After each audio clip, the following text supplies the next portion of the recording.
Assalamualaikum warahmatullahi wabarakatuh. Salam sejahtera untuk kita semua. Perkenalkan, nama saya Jad Akbar dari jurusan Perbankan Syariah UIN Sultan Maulana Hasanuddin Banten.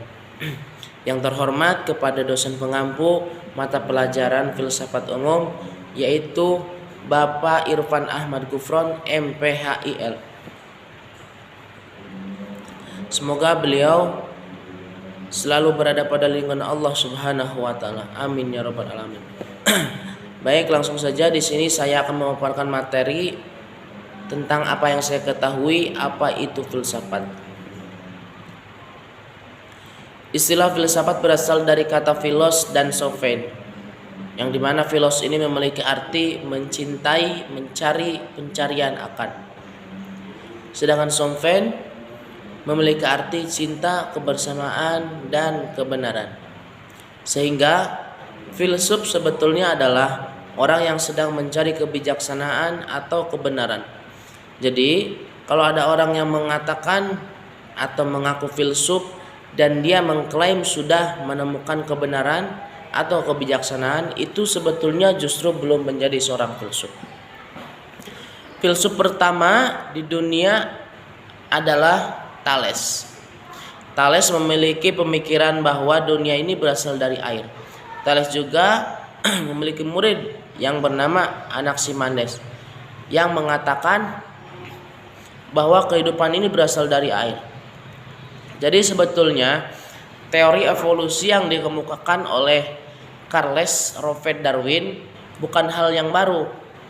Anaximenes sudah mengemukakan itu, tetapi karena tidak didukung oleh riset dan data yang valid serta empiris, maka masih sangat lemah. Filsuf berikutnya adalah Heraklitus. Dia mengatakan bahwa dunia ini tercipta dari api. Filsuf yang ketiga adalah Parmenides. Parmenides mengatakan bahwa dunia ini diciptakan oleh satuan terkecil, tetapi dia tidak mengatakan secara pasti apa itu satuan terkecil. Kita ambil contoh misal sebuah tembok. Kalau kita dalami lagi, di situ ada semen. Dalam semen ada butiran semen. Terus ada pasir. Dalam pasir juga masih ada butiran pasir. Nah, mungkin yang dimaksud Parmenides seperti itu, satuan kecil. Filsuf keempat adalah Demokritos. Pemikiran Demokritos mirip seperti Parmenides. Hanya saja dia memunculkan istilah atom, bahwa dunia ini tercipta oleh atom, dan yang dimana atom ini memiliki arti A-nya itu tidak, dan tom adalah terbagi. Jadi atom itu adalah satuan yang tidak terbagi. Jadi sebetulnya istilah atom itu sudah muncul di era filsuf Demokritos. Nah, keempat filsuf ini adalah filsuf pertama kalinya yang hadir di dunia. Tetapi yang menarik adalah kenapa Thales mengatakan dunia ini diciptakan oleh air.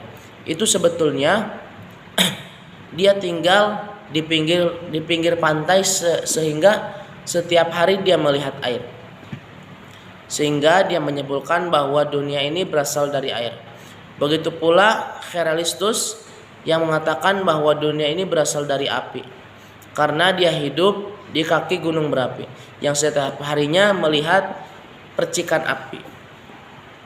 Jadi bisa kita lihat yang sebetulnya ilmu pengetahuan modern awal dibangun oleh argumen-argumen yang seperti ini, yang sebetulnya secara rasio, secara empiris tidak bisa dibuktikan kebenarannya, dan hanya baru pada tataran opini saja atau argumen. Para filsuf di dunia ini juga sering disebut sebagai para filsuf alam. Kenapa? Karena pemikiran mereka berupaya menafsirkan tentang alam, juga berupaya membuat pemikiran mengenai bagaimana alam atau semesta ini tercipta. Lanjut, pertanyaan yang sering kali muncul juga adalah apakah dengan mempelajari filsafat itu akan semakin menjauhkan kita dari agama dan Tuhan? Argumen seperti ini tidak bisa kita benarkan karena filsafat sebetulnya adalah mode of thinking atau cara berpikir. Jadi tergantung bagaimana ingin kita menggunakan filsafat. Anda juga bisa menggunakan filsafat ini untuk menyerang agama, tetapi Anda juga bisa menggunakan filsafat ini untuk memperkuat doktrin agama.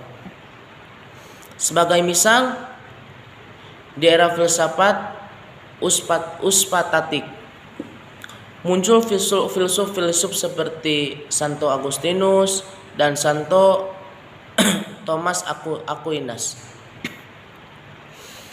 Santo Agustinus berupaya membuktikan keberadaan surga dan neraka dengan meminjam pemikiran Plato mengenai konsep forma, sementara Santo Thomas Aquinas berupaya membuktikan kebenaran Tuhan dengan meminjam pemikiran Aristoteles mengenai causa atau causa prima atau pergerakan yang tak tergerakan. Inilah mengapa Bertrand Russell mengatakan sesungguhnya filsafat adalah lahan kosong yang diperebutkan ilmu mengetahui dan agama. Mungkin itu saja yang saya bisa sampaikan. Kurang dan lebihnya mohon maaf. Apabila ada salah kata mohon dimaafkan. Wassalamualaikum warahmatullahi wabarakatuh.